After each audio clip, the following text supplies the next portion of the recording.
Hello everyone, Phil here, finally with another video. Today not in front of the camera because it is still dead and basically doesn't want to record any video on the SD card. And that's the reason why I'm not making a video after almost half a year again. Oh man.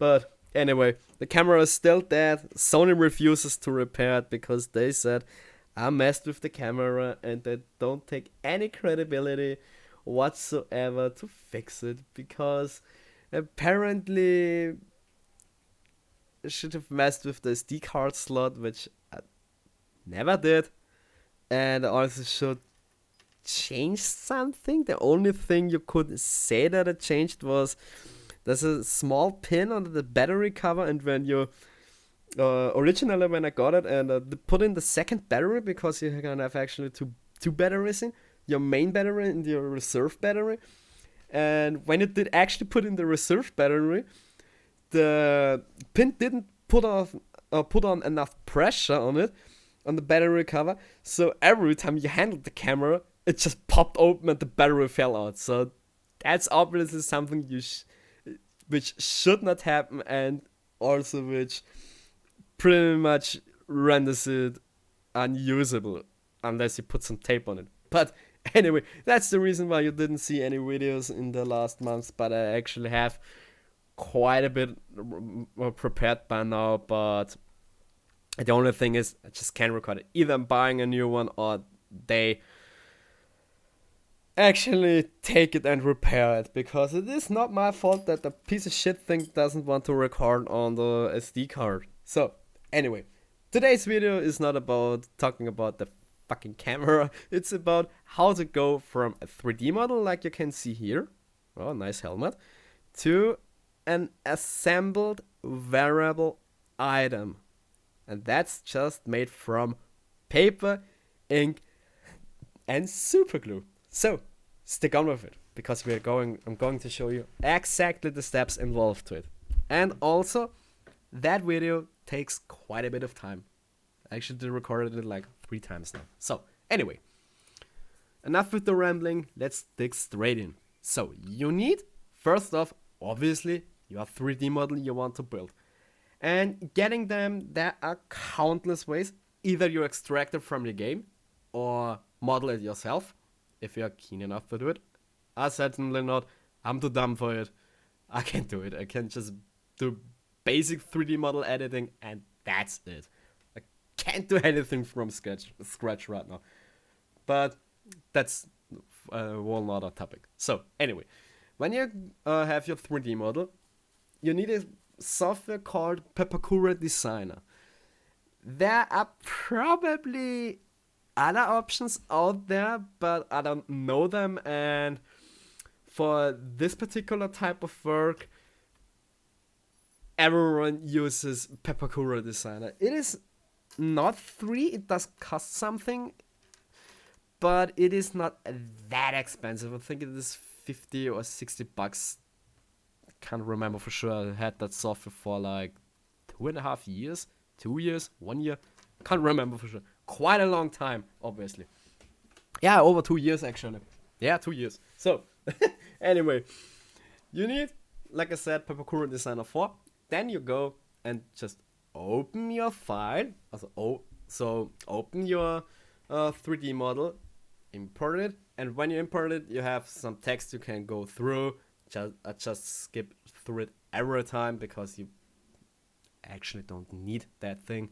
Probably, maybe if you want to print out with textures, but that's another thing. So, when you loaded it in, you just have the 3D model in here. You don't have all that stuff on that side here.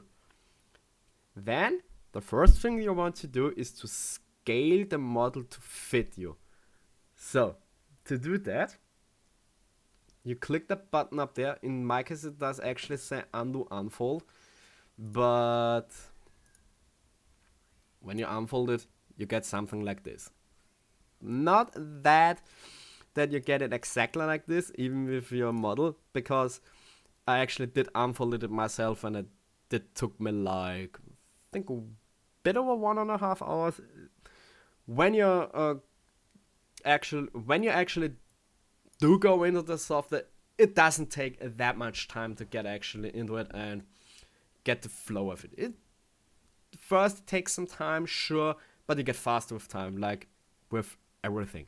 So, anyway, we have until you basically unfolded your model, which you do basically by pressing Control N and do that stuff all over again, where you basically cut into it. It gets a load of pieces out.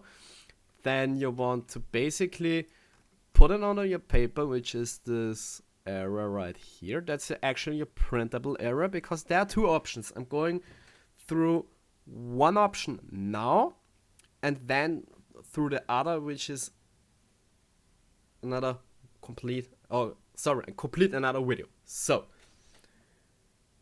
when you're done when you actually unfolded your model, you have, like I said, two options. First off, you can just go in, print it out, and assemble it. And for that, you need super glue, heavyweight paper.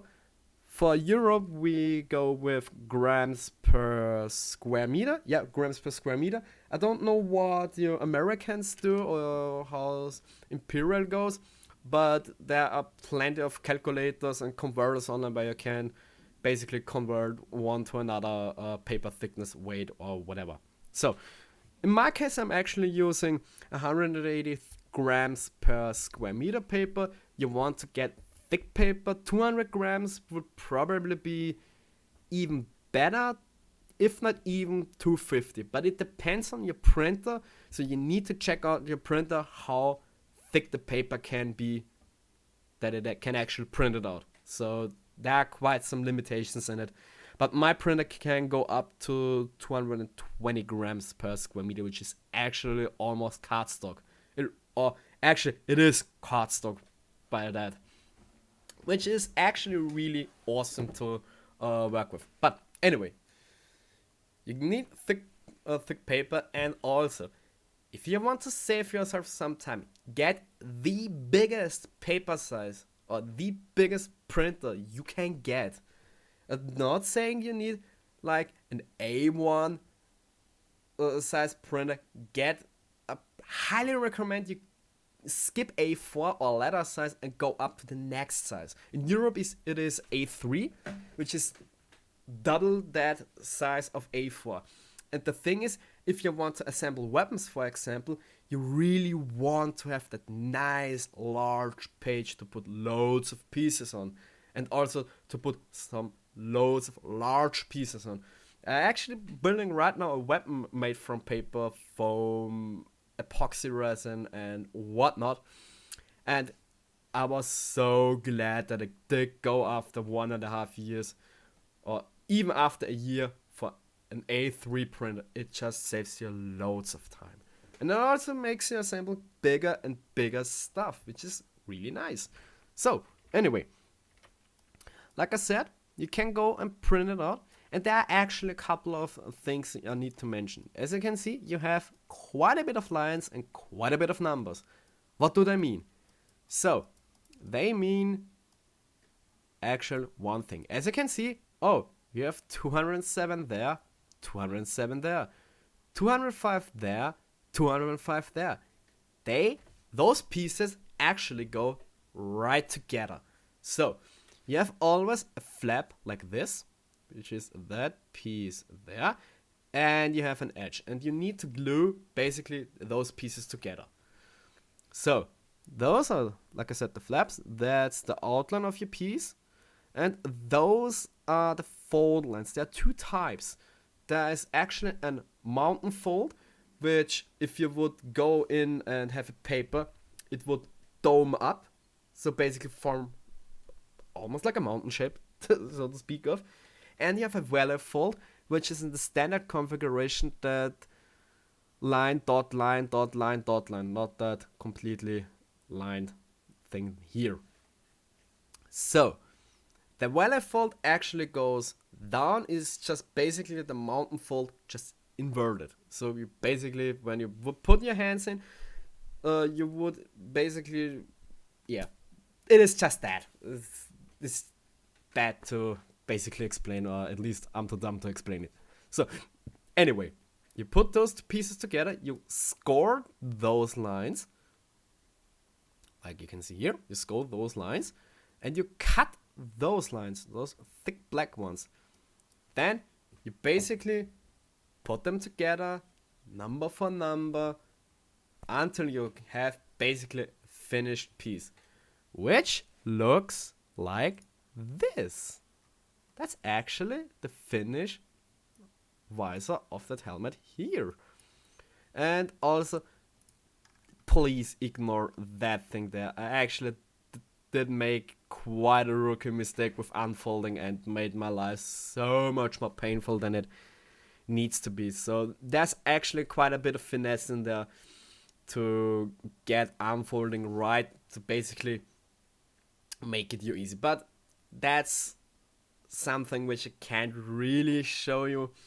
That's something which is up to your preference. So anyway, like I said, you cut it out, glue it together, and then you get the finished piece. So that's basically it, how you can get from a 3D model to paper to an assembled basically wearable item. And for the glue, there are a couple of options, but I really prefer, or I really highly recommend, get some super glue. It makes your life a whole lot more easy. So anyway, that's it for version 1. There's a second way to do it, and that's with a cutting machine. And that's what I'm going to show you in the second video, because if we would do it in one shot, the video would probably take half an hour or something like that. It's just way too long.